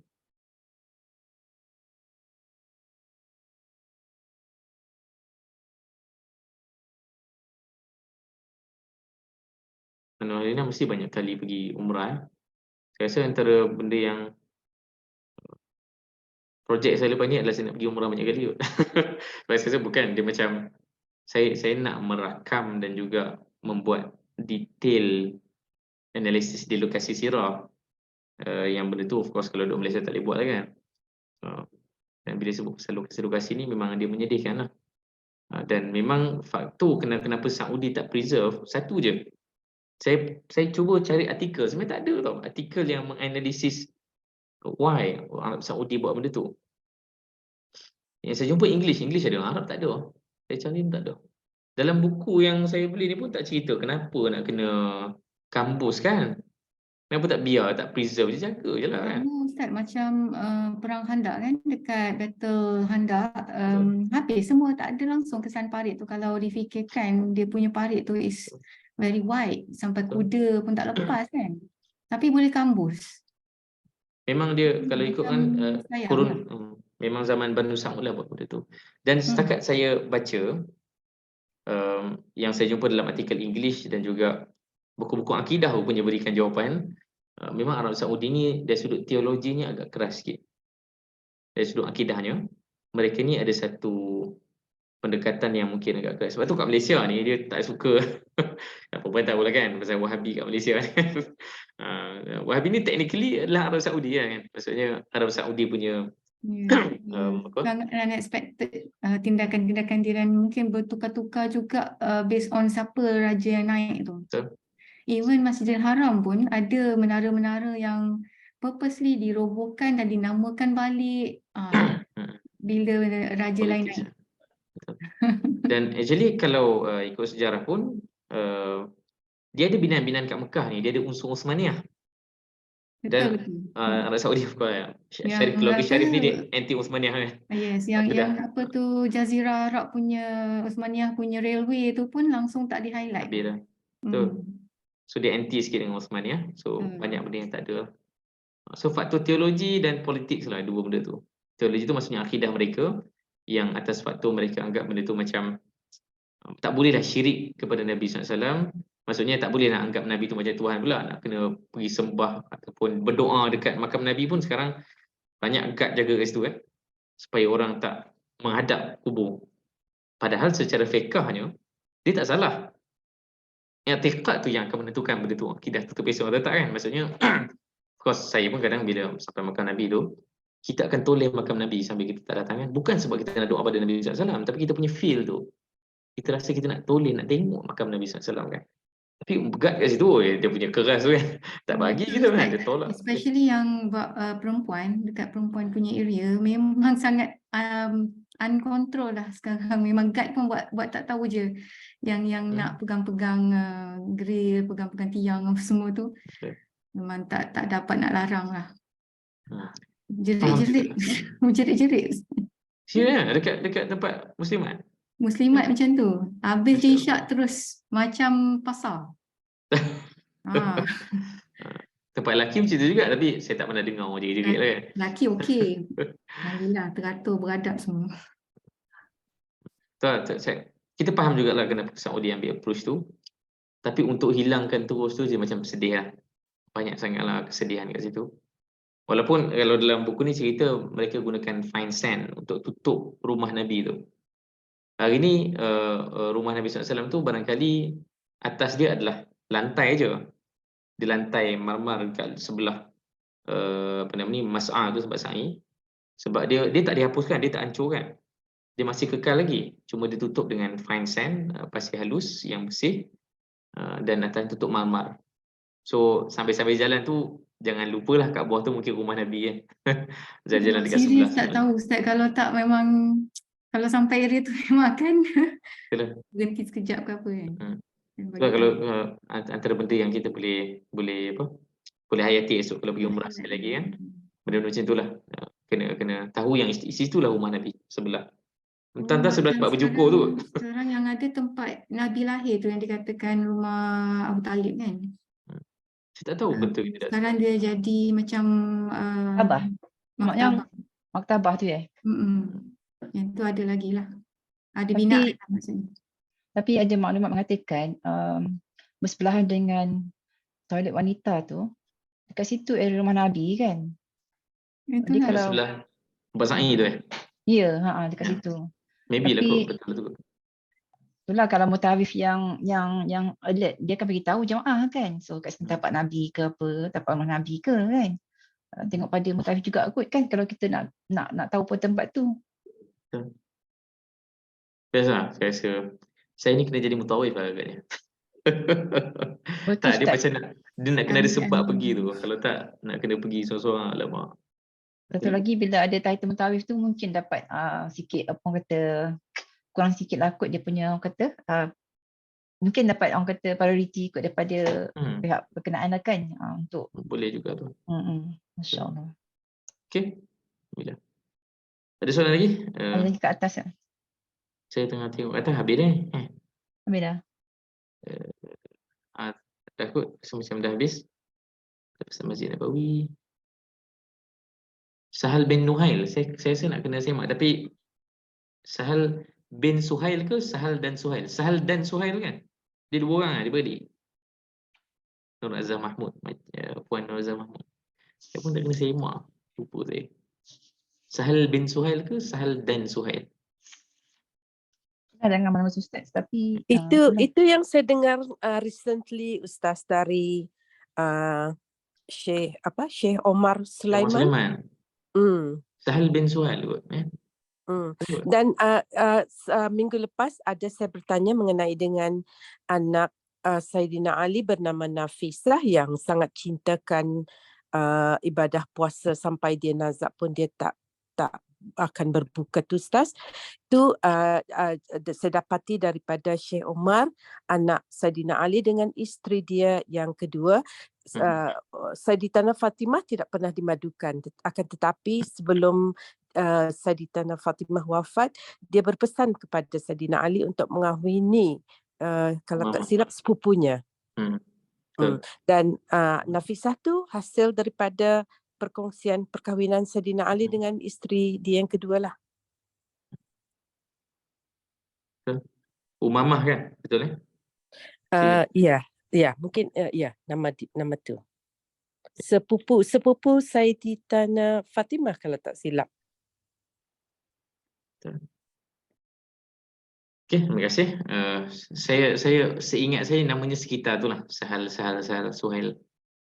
Sebab ada satu kisah Abu Ayyub lah dalam siri kisah sahabat ada menyebut tentang cerita tu. Okey, betul. Okey. Ada soalan lagi tu Ustaz? Bawah sekali. Baru kan. Zikir 3 kali yang berdiri pada Zainab Fatimah itu ada juga hadis beri pada orang miskin dan juga dianjur untuk baca lepas solat. Memang hadis zikir ni memang agak panggil apa hadis zikir ni kalau kita tengok riwayatnya macam agak bertindih-tindih dan ada ulama yang ditaufiq. Maksudnya taufiq ni dia akan menyatukan hadis-hadis tu, sebab takkanlah hadis yang literally sama memang 33 kali tapi dia ada sebab yang berbeza-beza. So ada setengah ulama yang ditaufiq, ni istilah fiqh sikit. Dia taufiq tu maksudnya dia cuba untuk menyatukan segala data ni, so ada satu kesimpulan. Ada setengah ulama dia kata apa? Hadis ni memang sangat dinamik penggunaan dia. Dia boleh digunakan dalam macam-macam urusan. Sebab akhirnya tujuan zikir ini adalah untuk zikir untuk kita ingati Allah Taala. So ingati Allah Taala tu memang berlaku pada banyak urusan pun. Yang Nabi beritahu dalam hadis itu spesifik. Maksudnya ada yang selepas solat, ada yang sebelum tidur, ada yang pagi dan petang. Tapi secara umum tu zikir boleh berlaku di mana-mana lah. Secara umumnya apa yang disebutkan itu memang ada rujukan-rujukan hadis yang sahih lah. Disebut pasal zikir 33 kali masuk lepas solat. Allah Alam, tu yang saya boleh jawab sekarang lah kan. Saya tak boleh jawab lebih daripada apa yang saya tahu juga. Wah, Kak Lina 4 kali umrah, 1 kali haji dah Ustaz. 4 kali umrah dah Ustaz. Kak Lina. Dia boleh jadi mata visitah apa nanti tu. Tak boleh jadi pembimbing dah Lina. Kita tak boleh jadi, tak ada mutawifah kat Malaysia. Mutawif saja. Kita pun masih ambil tawifah sana Ustaz. Kadang kita ambil student kan, bila kita bawa kawan-kawan yang first time tu, kita pun tak berani lah. Kita ambil yang biasa buat kan. Tapi dari pengalaman dah tu kan, Lina, banyak dah tu. Dia selalunya dia buat DIY ni Ustaz, Kak Lina. InsyaAllah. Walaupun kita masih kena betul-betul lah kan. Kadang yalah nak kupas-kupas sirah berkenaan tempat-tempat tu, kita memang boleh cari sendiri, tapi bila dengar daripada mutawif yang dah biasa, macam biasa kita ambil student-student lah, student universiti kat sana, dia lebih syok lah Ustaz. Okay Ustaz, Alhamdulillah kita pun sampai penghujungnya 11.39 sekarang ni. Terima kasih banyak-banyak Ustaz. Cuma lagi yang saya pada babak terakhir tu kan, hari terakhir Fatimah tu, dan beratnya ayah dia tu Ustaz macam skip kan, macam cepat-cepat kan. Jadi macam nanti macam orang kata macam ada yang tak full dapat information dekat rasa kan. So tak apalah, insyaAllah sebab kita pernah makan masa. InsyaAllah minggu satu lagi lah kita jumpa dengan tentang keluarga Rasulullah SAW berkaitan dengan Syiah juga lah kan. Mungkin terkait juga dengan terkait lah dengan keluarga Fatimah dan juga Ali kan. InsyaAllah. Terima kasih semua. Kita endkan sesi kita dengan tasbih kafarah.